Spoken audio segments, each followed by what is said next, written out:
All right, good evening. We're going to call the Kodiak Island Borough Planning and Zoning Commission work session to order at 6:30 on Wednesday, January 8th. Could I get a roll call on attendance, please? Sorry. Mr. Neff? Here. Ms. Frazier? Here. Mr. Dagan? Present. Ms. Craig? Here. And Ms. Williams? Sin? Here. You have a quorum? Thank you.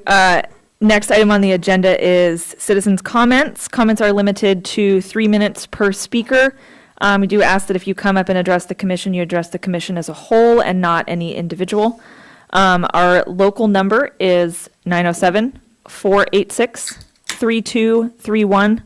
Our toll-free number is 655-492-9202. Does anybody in the audience want to make public comment?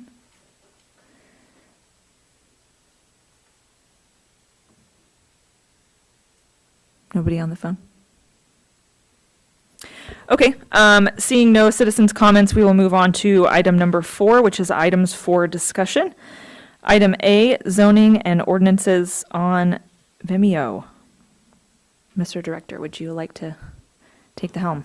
Well, Brahman's going to start this for us. So it's a training session through the American Planning Association for the Planning Commission. And I believe it's about 9 minutes long, so it's a fairly short video.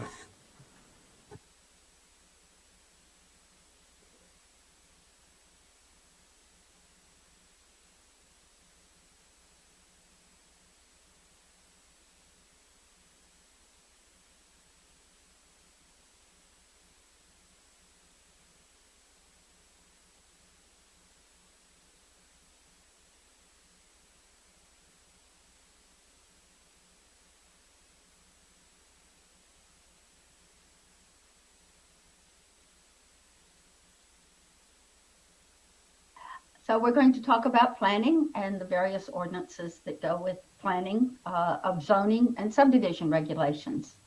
Zoning and subdivision regulations are considered implementation tools of the comprehensive plan. And the purpose of zoning is to promote health, safety, welfare, sometimes morals and general welfare, but it's there to protect and preserve areas in the city as well, whether they be cultural or agricultural.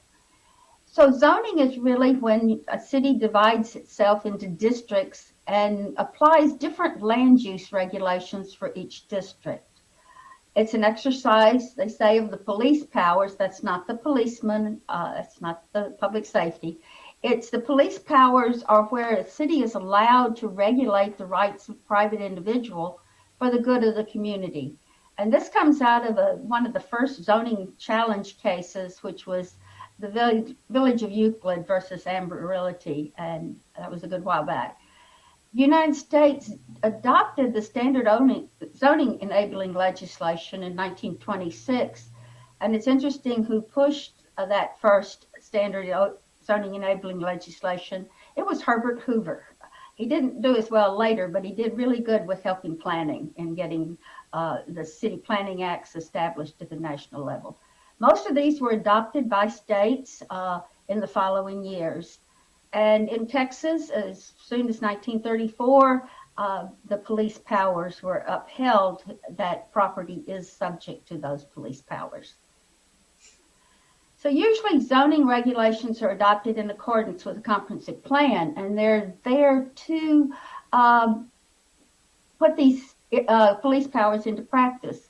I think every zoning ordinance in the United States starts with this following list.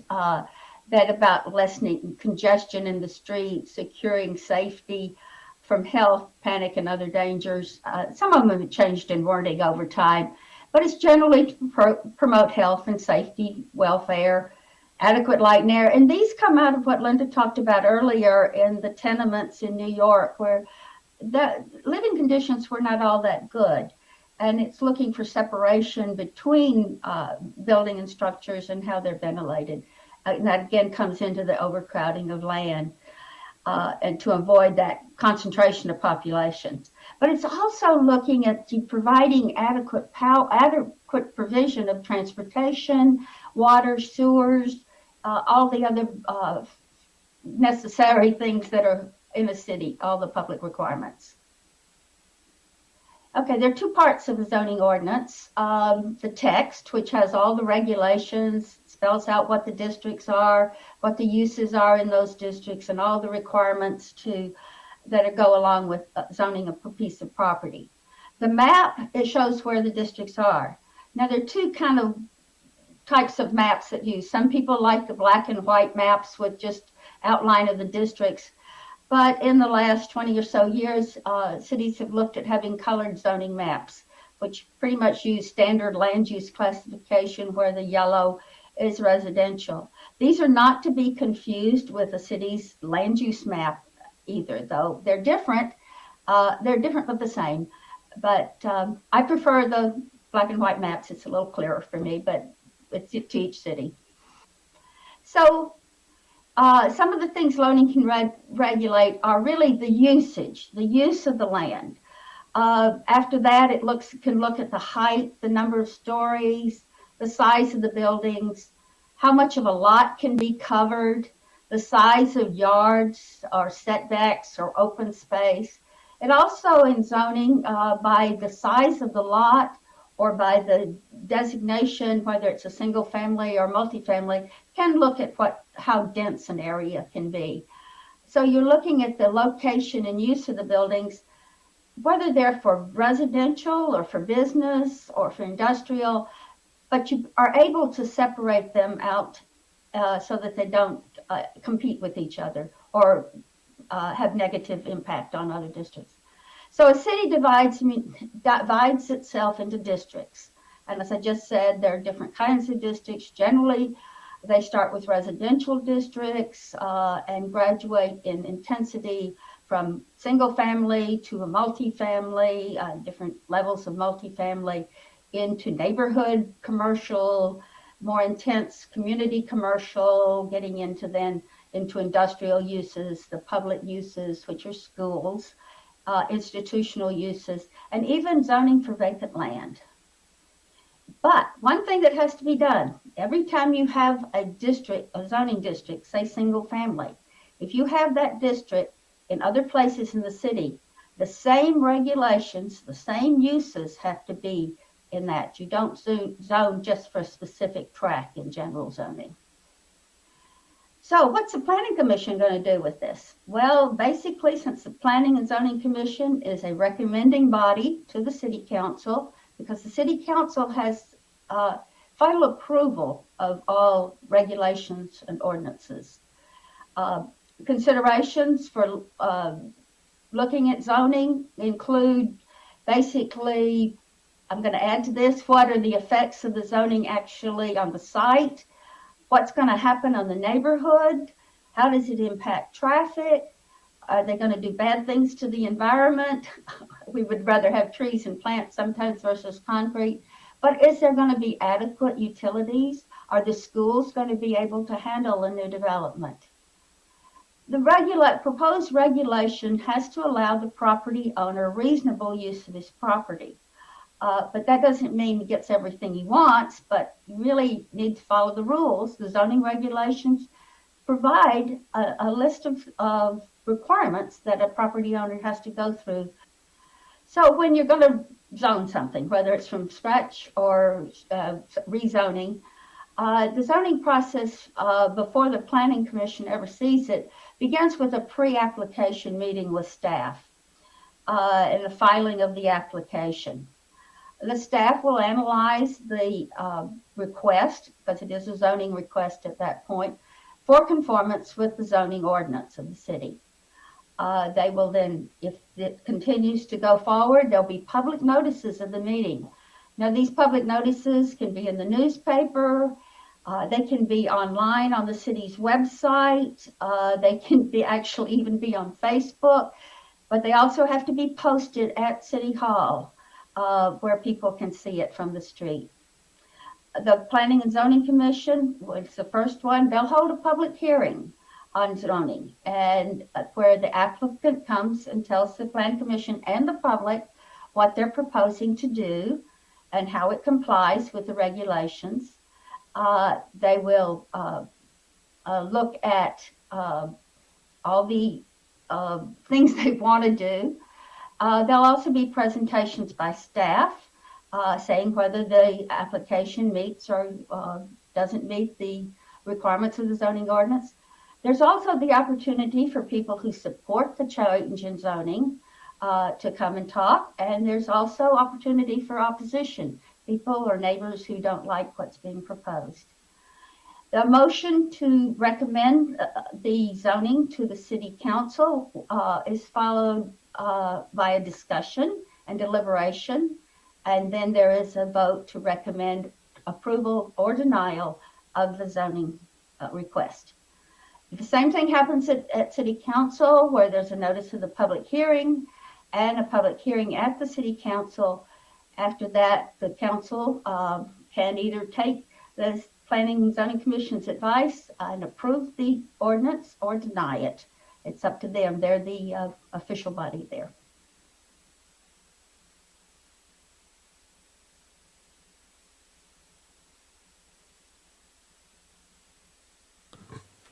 Well, one thing I will say about that, and sorry my voice is going to be going in and out during this meeting because I'm getting over bronchitis, so I do apologize for that. What she just talked about at the end there about recommendations from the commission going on to City Council, or in this case, the Borough Assembly, the amendment that you recommended on to the Assembly will be on for this Thursday, on tomorrow, for public hearing. And again, that, as you remember, that ordinance would require that all rezoning cases, whatever the recommendation from the commission would be, would go on to the Assembly. And that's clearly in line with what the APA presentation was, as well as every other place in Alaska that I know of, and other communities throughout the country. So we would just be bringing that in line. So hopefully there's no questions on that. If you have any questions on that, please, let me know. We can certainly talk about that. Thank you. Are there any questions from the commission before we move on? Okay, we did have one person sneak in, even though we had gone past citizens' comments. Did you want to make any comments? Okay, all right, thanks. Okay, so we will go down to item 4B. FY 2025 does not have an ordinance number yet. An ordinance on pet-related uses. Thank you. So this particular ordinance draft has progressed throughout the review at work session by the commission to the point where I did have the borough attorney review it, and we had some discussions about the ordinance draft. I think the biggest changes that the borough attorney recommended that we pursue would be a couple things. One is he felt that calling it kennel may not be sufficient if we're talking about multiple types of animals and not just dogs. So as you notice in this, we talk about changing it from a kennel to a pet boarding facility. Whatever that may be, if it's cats, dogs, or whatever. So that was to make that a little more broad to cover other types of pets. The other thing would be, he suggested that we had pet grooming as a use.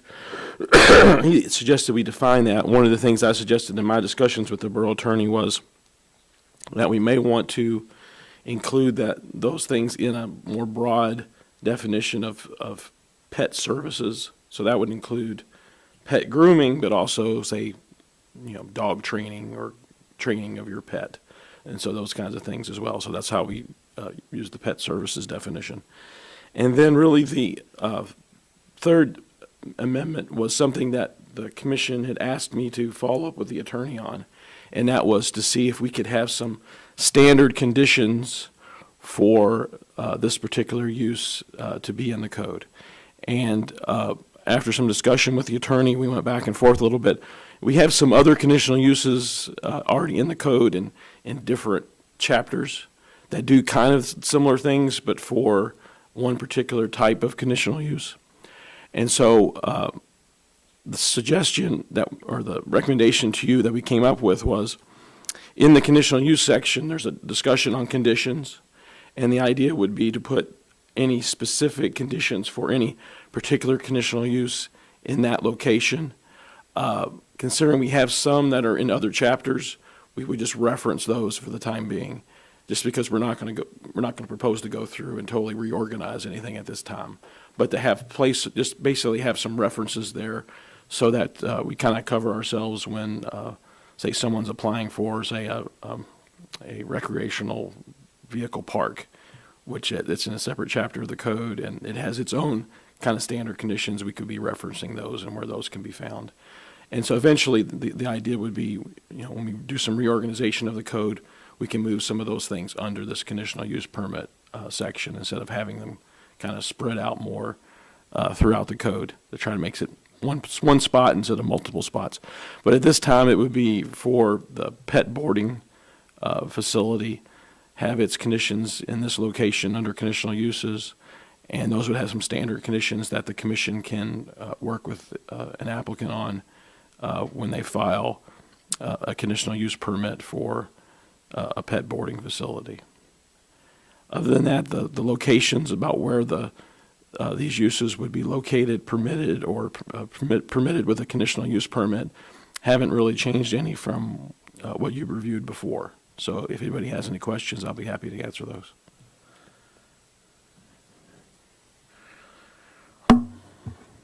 Questions from the commission before I ask my questions? So just so I'm clear.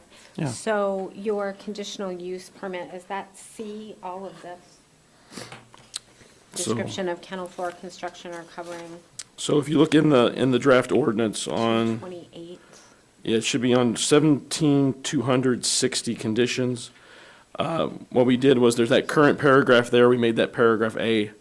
Paragraph B is for specific uses, and so in this particular case, basically says, in addition to the normal Planning and Zoning Commission review of a conditional use permit, some requests include specific requirements associated with proposed use, listed in 17,260C, which is the next paragraph. And this is where you'll see, for example, in paragraph C, we talk about C1, pet boarding facilities and those standard and those specific requirements. And then in paragraph C2 through 6, those are just references to other conditional use permits that are in other chapters of the code that have similar requirements. They're just in other locations. And this would just reference those conditional use permits. Okay. So C1, pet boarding facility, Correct. A through F. A through F are those requirements or conditions, however you want to look So at what those. about the pet boarding facilities we already have? Are they going to have to do A through F?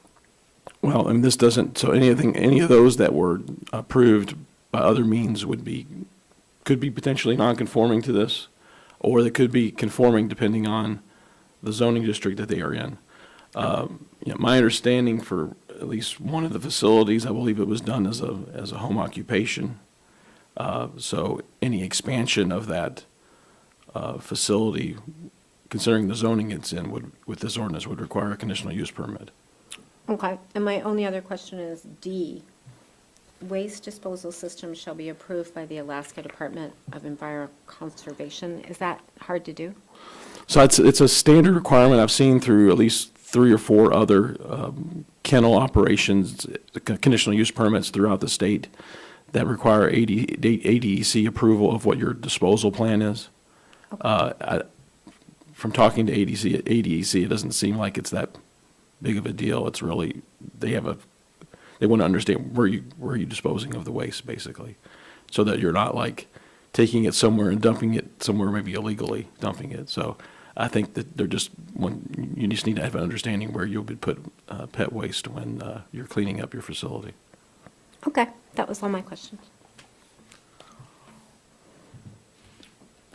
I unfortunately have I missed a fair number of work sessions last year due to work, so sorry in advance if this is all stuff that you guys have talked about already. But for, this doesn't have line numbers.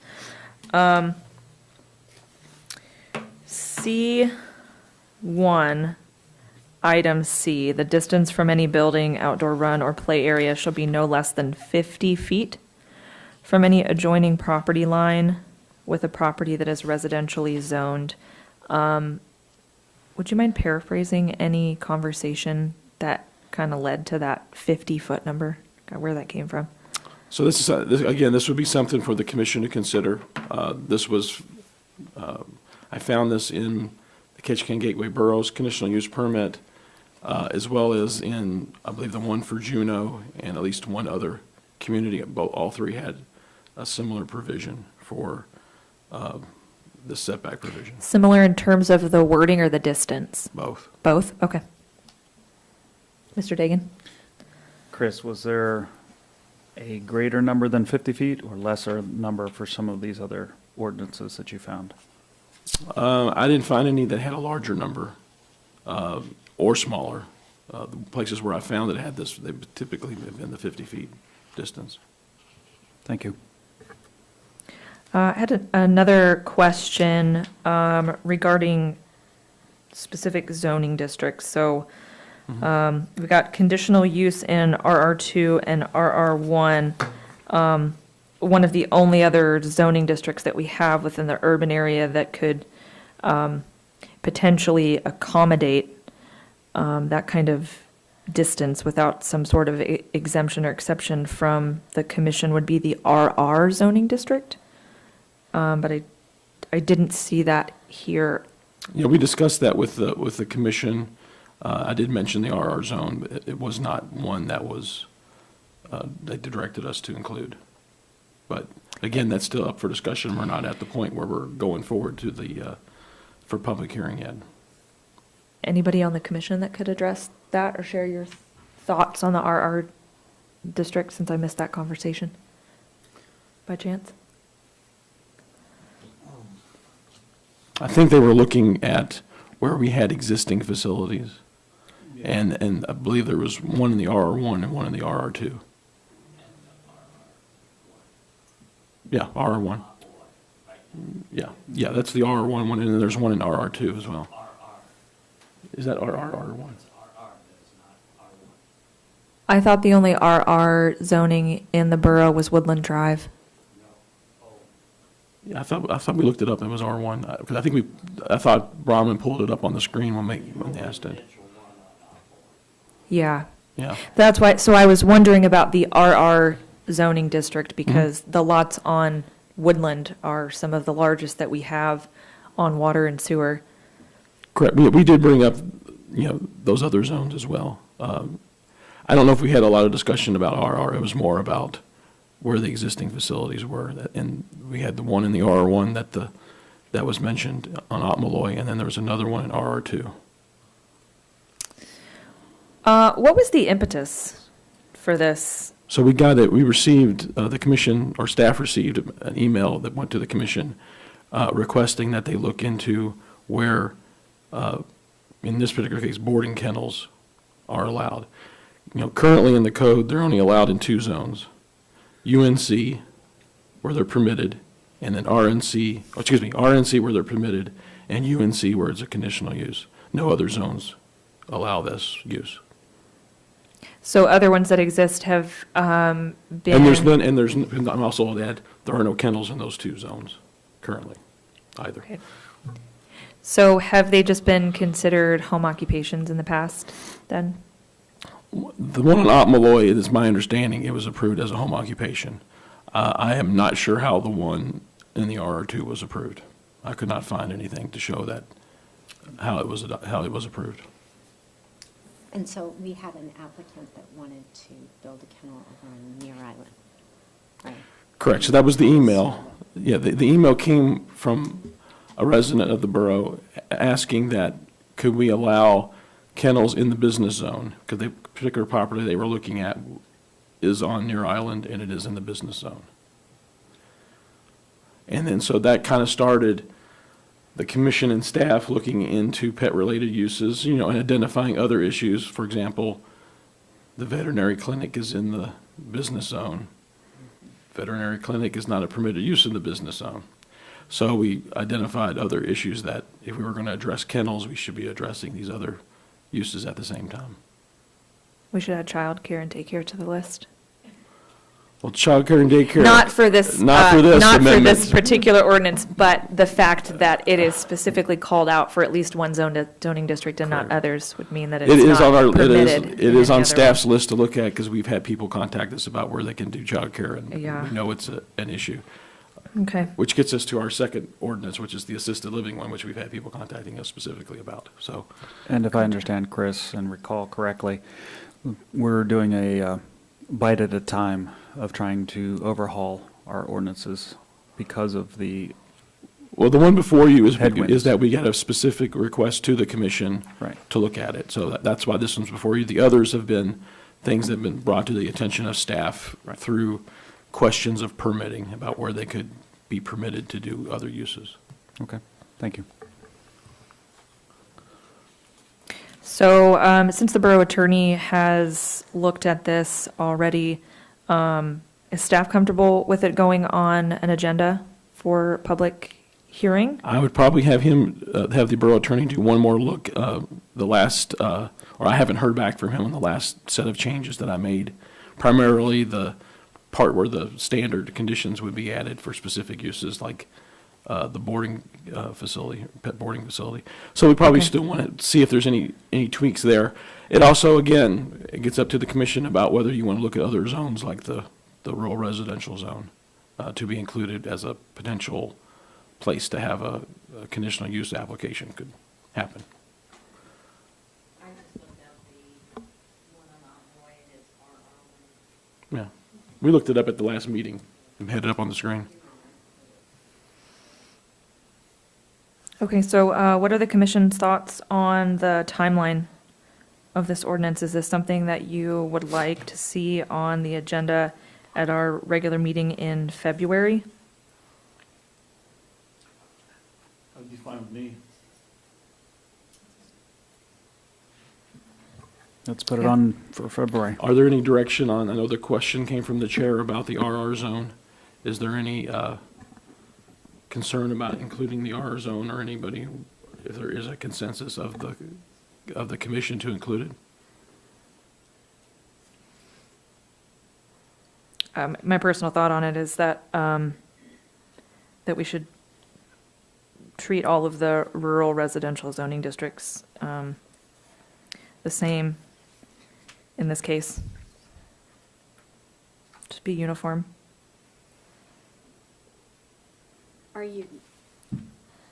So are you talking about the ones that are existing already? No, the question came about, I understand the commission's concern about where the existing ones were, and if they were to expand, how they do that legally, considering that the zones that they're in Right. don't allow that use.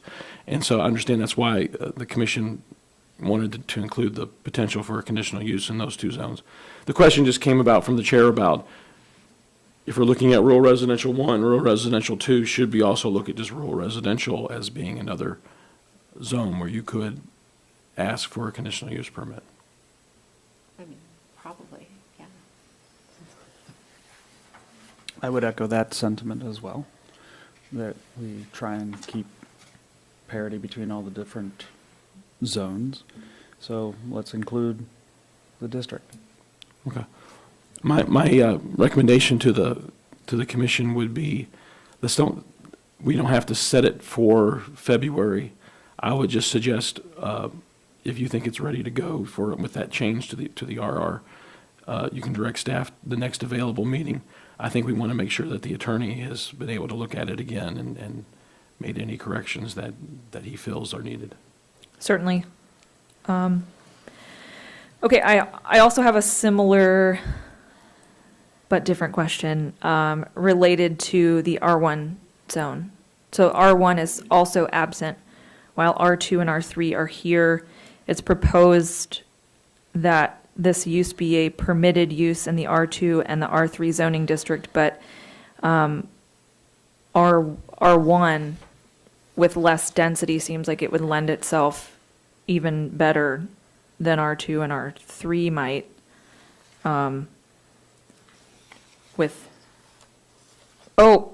Just kidding, those are pet services, Okay. not pet I was boarding wondering, facility. I was looking at that, yeah. The glasses. Glasses. Yeah, scratch that. Okay. So I guess we would love to have staff make the change with the RR zoning district and report back after the attorney has provided his input. If it's not ready for the February meeting, that's fine. We just wanted to share that we have the intention of moving it forward. Okay, So okay, whenever it's ready, that would be great. okay. Okay, anything else on item 4B before we move on to item 4C? Nope, okay. 4C, assisted living ordinance. Sorry, I didn't know. Can I have a comment about what we went over pet services? So we have item 4C and then item 4D, shouldn't be super long. And then after we cruise through item 5, which is also going to be fairly short, we do have another public comment period right at the end. Okay, assisted living ordinance. I'll just have one correction for you at the beginning. So that title still shows pet uses, so it should be related to assisted living homes and facilities, but the rest of the whereas statements are all related to assisted living. And we've gone through this. This is the first time it's been in actual ordinance form. In our previous meetings, the question had come to staff a couple times about where assisted living homes would be located. There is a license requirement from the state for assisted living homes. And those can be homes up to 5 or beyond 5, and the license requirements change slightly depending on that. One of the comments or questions that we got at the last work session was about building code and fire code. And we did talk to Ted Hansen with the building official. He did state that there would be building and certainly fire code requirements for either type of use, even if it's just up to 5 people or beyond 5 people. And that the building code would change.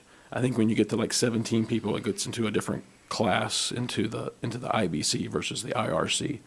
But there are requirements on all of the different levels of the facility based on the occupancy. So, and that would cover fire access and whether sprinklers are required and things like that. So he did say that those are listed and are required to be listed based on the state license requirement. So with that said, there really isn't a lot of changes here than what we've discussed kind of in concept.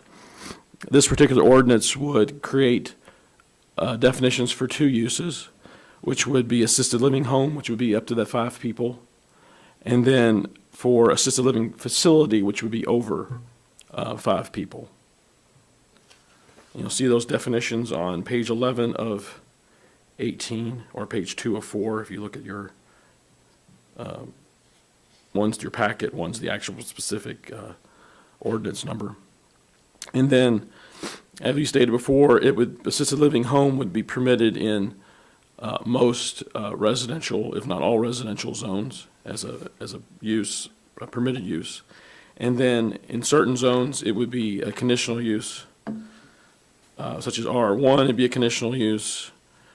And let me see here, it says living facility also would be a conditional use in R1 and conditional uses in R2 and then would be a permitted use in R3 zones.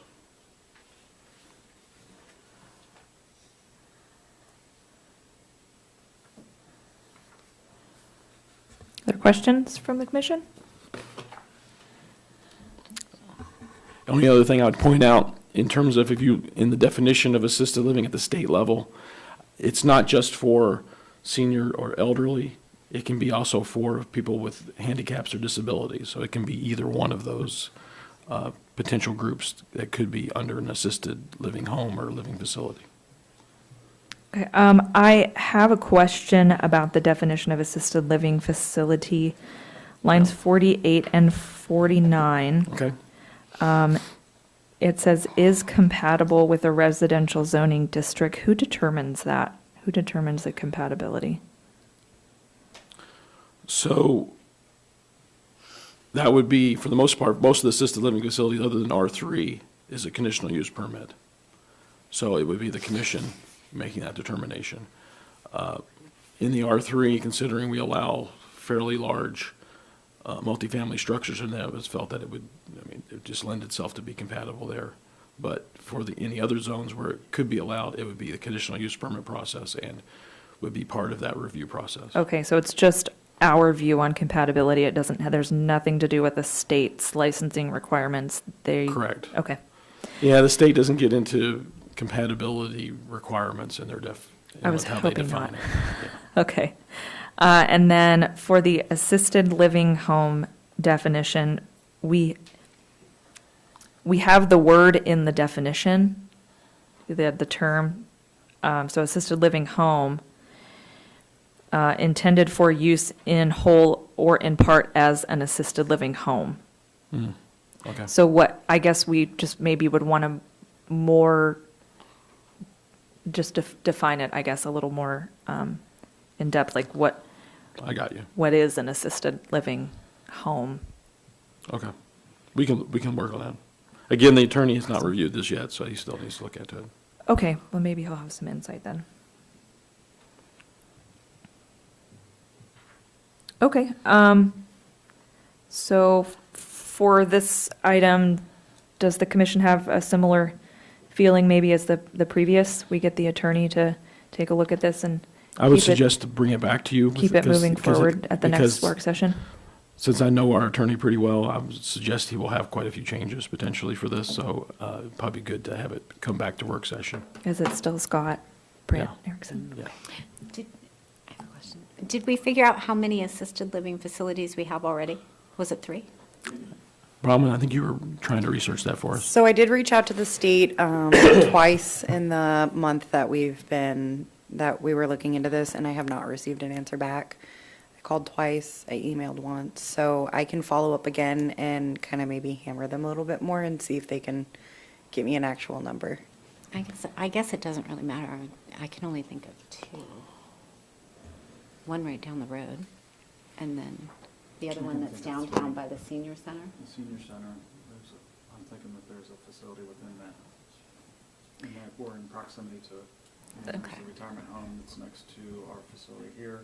Mm-hmm. And then there is the facility on top of the hill. that's on top of it. There's an in-home assisted living facility on Spruce Cape Road, very near the intersection of Carroll Way. And I believe, I don't know if it's still there or not, but there was one on Gull Drive. Oh, Yeah. And Craig, but Commissioner Dagan, the one above the hospital is not a assisted living. That's a skilled nursing facility or long-term care facility as defined by the state. So that falls under, since I researched it, it falls under the same designation as a hospital by the state in terms of requiring a certificate of need and things like that. Okay, well, if we don't have anything on any additional information or discussion on this item, we'll move on to 4D, which is short-term rental definitions. All right. I'm gonna get my glasses out because this one, with the comments, makes it really tiny. So, you have a draft ordinance before you. Again, we're focusing on mostly definitions here, not necessarily the zoning, although there is one use that we're talking about here that would be added to the zoning districts. And then you also have a memo that I wrote up before you. This was after a conversation I had with the borough manager on these changes, as well as some discussions I had with one or two assembly members regarding the work that they're doing regarding short-term rentals. So I wanted to give that to you all as well, because that refines some of these definitions that we have in here.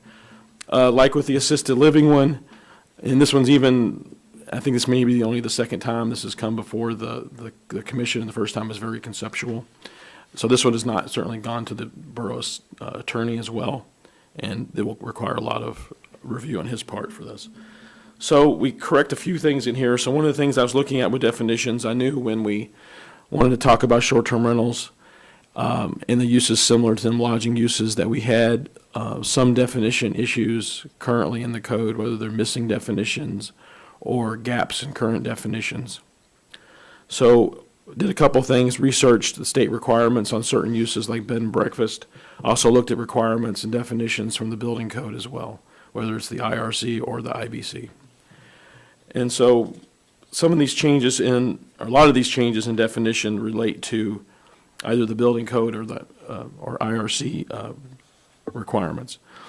A couple things here, though. Bed and breakfast is interesting in that the state requirements on bed and breakfast do not require them to serve meals. It just says if they may serve meals, and if they are making the meal versus having it prepackaged or something, then there's another license they have to get, of course, through the state, through ADEC as well for that.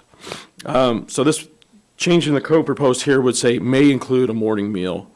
This is in a one-family dwelling unit, because that was primarily both what the building code and the state has stated in their requirements.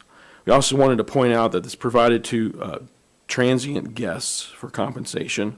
This is important because transient guests is used in other definitions throughout the code. So it was, wanted to make sure those are consistent. We also point out here in the state requirements, it can be an operator or it's the owner themselves that live there, that reside in the dwelling unit, and also they run the bed and breakfast. One thing that was brought to my attention, our current number of guest rooms is capped at 5. It's my understanding at least one of the bed and breakfasts within the borough has 8 rooms. So there's a question I have, a policy question I have to the commission about whether you want us to look at changing that number to raise it to 8. And then in boarding house, there's some discussion about boarding house being an obsolete use. It's in building code as well. What we did was try to make some changes here that reconcile some issues with the current building code. So that's where you see some of the changes here. One of the primary ones with the building code is that it's not occupied as a single-family unit. That would make it consistent with the building code. The other thing to point out, the building code doesn't get into this a lot, but our current code does. Boarding house would not be considered a transient accommodation, meaning that it's not for less than 30-day occupancy. So it's for 30-day or longer occupancy is how it's basically worded today, because it says it's not for transient. One thing in here that does need to be changed, though, and I did delete it as proposed, is that we say in here that it's not for transient guests, but then we say it could be week to week. Well, that still is transient in both. Our current code doesn't have the definition of transient, but building code does. And building code is it's transient if it's less than 30-day occupancy. And so we wanted to change that to make sure, hey, this is consistent with the building code definition and building code in terms of what transient guests are. And so this would make it clear that this definition, that boarding house would be for someone staying there at least 30 days or more consecutively. Then also before you is some changes to dwelling unit definition. This reconciles some dwelling unit definition issues with the building code as well. It means a single unit, so we added a single unit providing complete independent living facilities for not more than one family. This is including permanent provisions for living, sleeping, eating, cooking, and sanitation. So those are clear to kind of reconcile our definition of dwelling unit with building code's definition of dwelling unit. And then in our L definitions, two things were done here. First is, it's interesting, if you look back at dwelling unit, I should probably point that out first. There is that last sentence that is proposed to be removed. And I'm sorry that it, for whatever reason, didn't become red. I'll have to correct that. But it says, which not more than 2 persons are lodged for hire. So currently, that's kind of our maybe loophole in short-term rentals, is that if someone comes, we have a requirement now that if you're doing a vacation home or a hotel or motel or lodge, anything that would be for transient guests, you have to get a zoning compliance permit for that, not for a dwelling unit. So a dwelling unit, based on the current definition, can rent a room or maybe 2 rooms, but to not more than 2 people.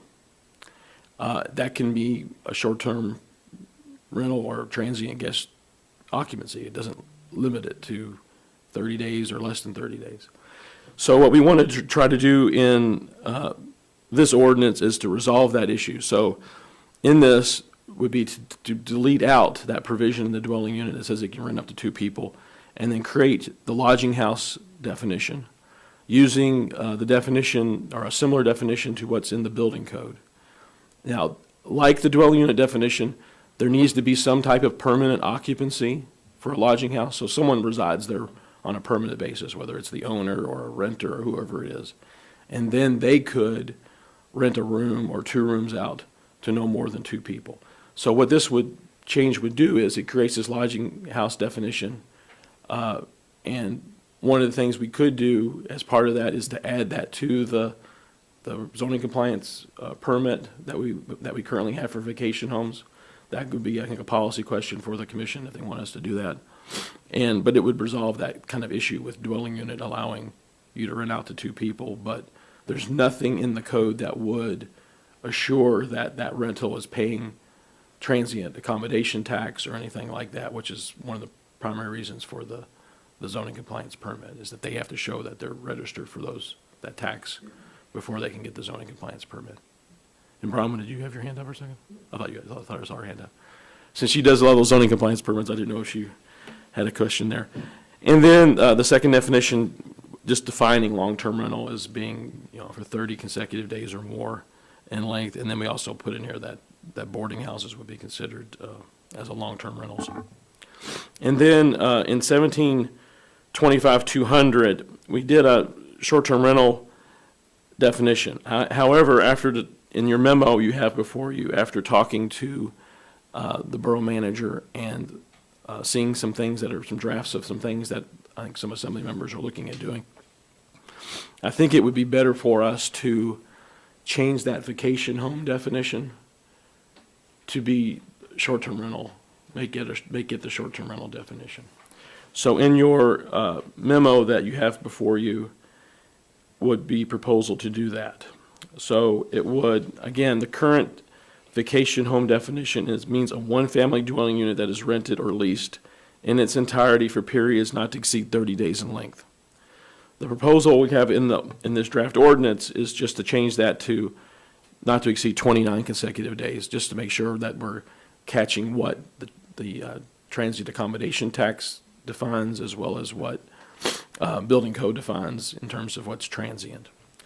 And then here, the proposal for the memo is that short-term rental means a dwelling unit, such as a residence or apartment, that is rented or leased to a tenant or guest for less than 30 consecutive days.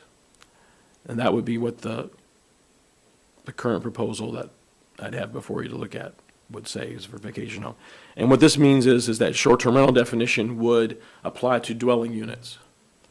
We have some of these other uses. If we do lodging house, that refers to like renting out a room or renting out to 2 people, but it's not the full unit. Same thing as a bed and breakfast, they're renting out rooms or not renting out the full unit. To make the short-term rental definition the same as to replace the vacation home definition just means that we're saying, hey, you're a short-term rental if you're renting out an entire unit. And we don't care if it's a unit in an apartment complex or if it's a unit of a single-family home or a unit of a duplex or a unit in a condominium. If you're renting out a full unit to someone or a group, then you would be a short-term rental.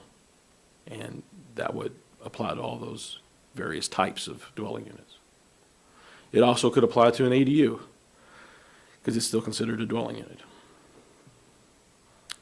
And let's see what else we have here. So in the T definitions, we use the definition of transient that you primarily see in the building code, just stating that means the occupancy of a dwelling unit, sleeping room, or guest room for fewer than 30 consecutive days. So this would apply to dwelling unit, in other words, short-term rental, would apply to sleeping room or guest rooms depending on, is it a lodge, is it a motel or a hotel? They have some different ideas about what a guest room is versus a sleeping room.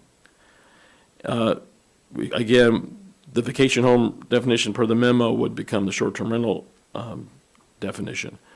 And then what we get into here is just, after that, are residential zones that allow dwelling units, or in other words, dwellings, would be to add that lodging house use.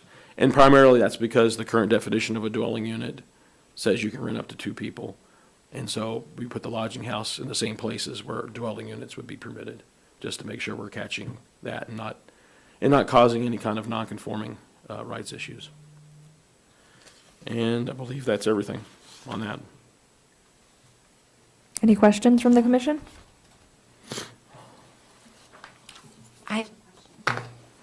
So these are codes that exist now, and so like the bed and breakfast code. 31, owner of the bed and breakfast must reside on the premises. Correct. Is that, That's currently well, it doesn't say the owner, it can be an operator too, but it could be the owner as well, either one. They have to reside on the property to run a bed and breakfast. okay, because we know that's not, I know a lot that they don't live there. Well, when we're saying bed and breakfast, are we talking about when they're renting out individual rooms, or are they renting out the full dwelling unit? That's where we have to be careful. A bed and breakfast is not, and that's even current in the code, bed and breakfast is not the same as renting out a full home. Bed and breakfast means renting out individual rooms to people, or 2 people, potentially. That's what's considered a bed and breakfast. Currently in the code, we have a vacation home definition that would be basically what we would think of most Airbnbs or VRBOs, where you're renting out the full dwelling unit. Okay. Again, we're proposing some clarifications here in terms of the code, because right now our definition says 30 consecutive days. Well, that's not accurate for the transient accommodation tax or building code right now. So we would have to resolve that a little bit as well, and also make sure that we're catching all variations of dwelling units, not just single-family homes. Okay, and the bed tax, does the bed tax apply to all of these definitions? So the bed tax, or the transient accommodation tax, applies to all accommodations that are 29 consecutive days or less in terms of stays. As soon as you hit 30 days, it becomes a long-term occupancy, and so therefore you don't pay the transient accommodation tax anymore. Okay. I was just trying to see the advantages and disadvantages of why someone would say they have an Airbnb, or they would just say. Well, if they have a bed and breakfast, they should be paying the transit accommodation tax. If they have a vacation home, they should be paying the transit accommodation tax as well, because they're going to be less than 30 days. Okay. Okay. Any other questions? Nope. Okay. Okay, yeah, if the borough attorney could take a look at this, and then maybe we can take a peek at it at the next work session. And I know the assembly has, and the mayor may know this, I think there's a work session on. is there a work Tomorrow session on short-term evening. rentals? Tomorrow night, yeah. So there'll be some discussion of that. Now, I suspect that's not really related to what you all are doing here in this, but it's related to what of course, the assembly wants to do, which would certainly have an impact on the commission and the art in the Title 17. Okay, I do have a question. yeah, go ahead, Court. So, I'm trying to understand, so Will you turn on your mic? Thanks. okay, the 2-person limitation, Mm-hmm. is that limiting the requirement for them to register as a short-term rental or bed and breakfast if they have only two people renting room, that they rent rooms to? I don't understand the So distinction. in the current dwelling unit definition, so it's, sometimes we'll get complaints about, hey, is this a vacation home?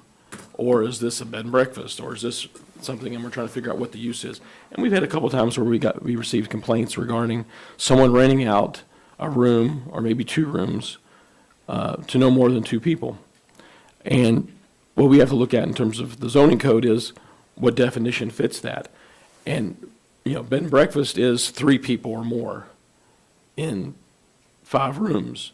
Boarding home is certainly more than 3 people, but it's also, the time frame is different. It's 30 days or longer and things like that. So in the cases where we've had them renting, someone's got a house and they live there and they want to rent out in the summer to 2 people, that's just a dwelling unit. It's not defined as anything different. Now, do they still need to pay transient accommodation tax? They should be, if the people they're renting to are there for less than, 30 days.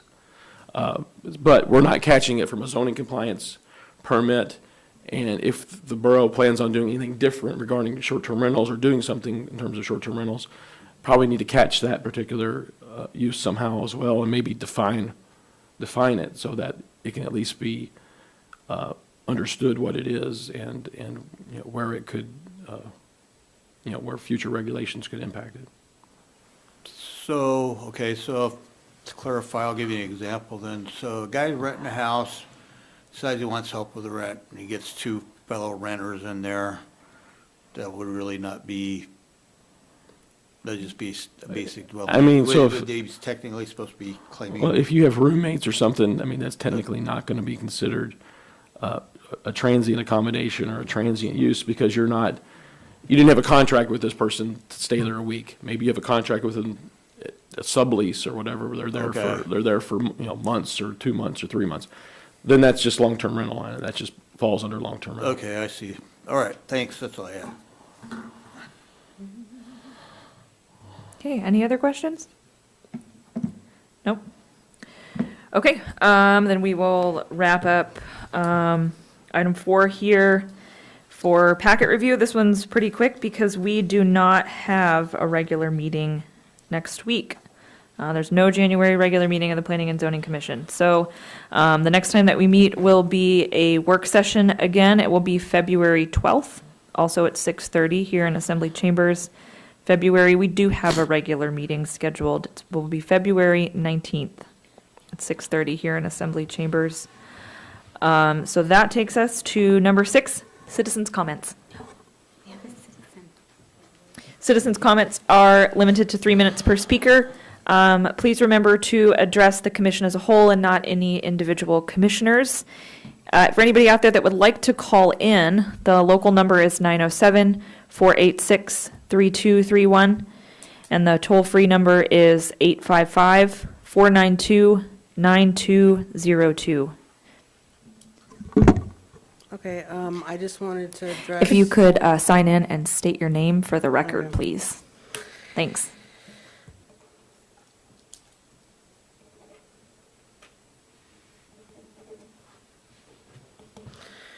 My name is Summer Blaine, and I just wanted to. I'm so sorry, Summer. Could you also push the big button that's on your microphone there until the green? It's on. Okay, cool. Thanks. Okay. The business zoning, conditional uses for pet boarding, you guys designate a minimum 50-foot offset for any fenced or building areas for boarding when adjacent to a residence. Can you designate a minimum offset, since it's for the business district zoning, when there's not a residential residence adjacent? So if there's a difference? Because it states a minimum 50-foot offset from any lot that has a residence on it. So can you also designate what the offset is for a lot without a residence adjacent? We'll definitely take that into consideration. That's it. Thank you. Bronwyn, is there anybody on the phone? No? Okay. Let's see, so we're done with citizens' comments. How about staff comments? Mr. Director. So we did wrap up the Parks and Recreation survey at the end of December. Park and Recreation Committee will be meeting on the 14th to go over those results. Just wanted to make sure the commission was aware of that. We did finish our draft of the hazard mitigation plan in December.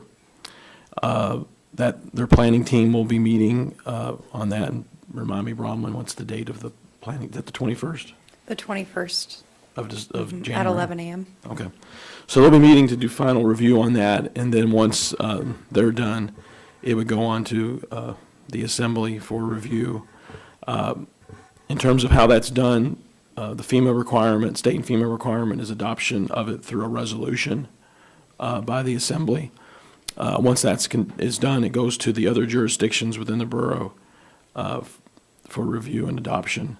And then once all that's completed, it goes to the Alaska Division of Homeland Security and Emergency Management for review. And then once they're done, it goes to FEMA for final review. That's roughly what the process is for that. And I believe that's everything that I had, unless you have any questions. Any questions of the director? Nope. Okay, Bronwyn, did you have anything? No, thank you for asking. How about you, Seema? No? Okay. All right, then we'll go ahead to commissioner comments. I will start with Ms. Craig. Thank you, everyone, for being here, and I guess I'll see you next meeting. Mr. Dagan.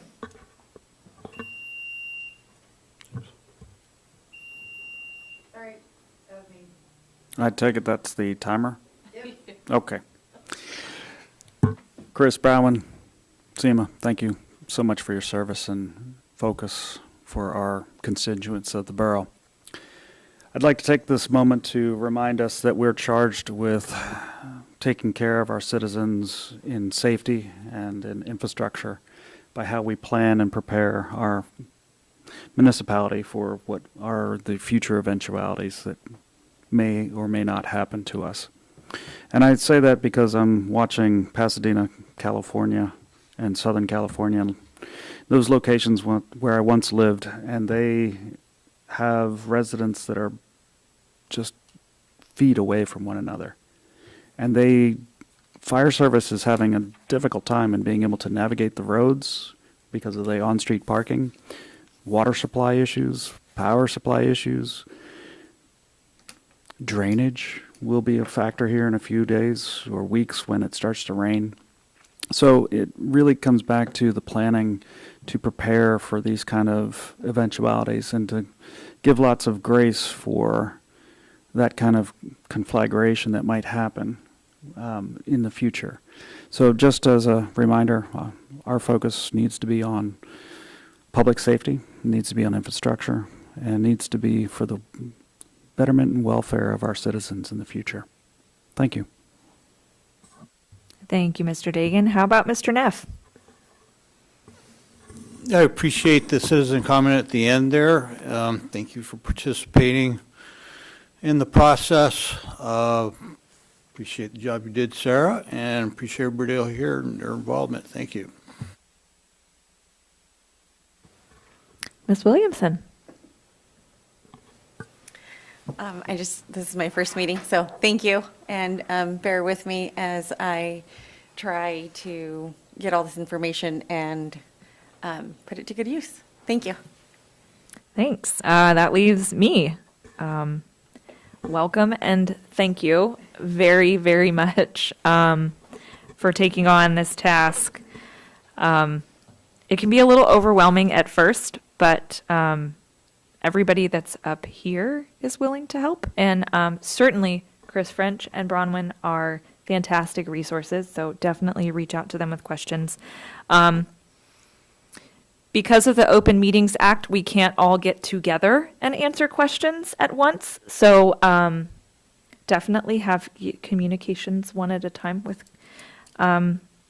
those of us that sit up here. And please try to include Chris or Bronwyn so that they are aware of any questions that are being asked and things like that, because they're really the experts. So thank you again. And thank you, everybody else who who continues to show up. It's very much appreciated, and it's very important. So that's all I have. I think we'll go ahead and adjourn. Nope, that's not it. Through the chair, I just wanted to make a comment because you were talking about communication. I just Yes. want to remind the commission to please review your borough emails and please respond to Bronwyn and let her know you're going to be at the meeting or not be at the meeting. So it greatly helps us in terms of preparing for whether we have a quorum or not. So thank you. Yep. On that note, I'd like to apologize for the fact that my iPad has had some technical difficulties, and so my ability to reply has been hindered. However, save a grave illness or fatality, I expect to be present for any and all available meetings. Bronwyn, new year, new me. I'm going to use my iPad. I'm going to email you. Okay, yep, I'm going to email you. Okay, so now we will go ahead and adjourn at 7:35. Thanks, everybody.